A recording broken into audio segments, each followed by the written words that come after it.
वो खुद था सो ज़हूर बनाया उसने, अपनी तौहीद पे मामूर बनाया उसने, सो उसकी शोहरत थी सो मशहूर बनाया उसने,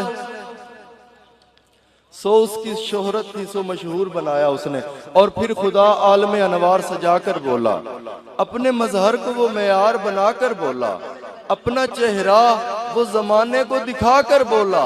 और कैसे बोला? अपनी तख्लीक में अल्लाह समा कर बोला, देख लो गौर से तुम सब मेरे शहदाई को, देख लो गौर से तुम सब मेरे शहदाई को, अब यही बांटेगा अल्लाह की तन्हाई को।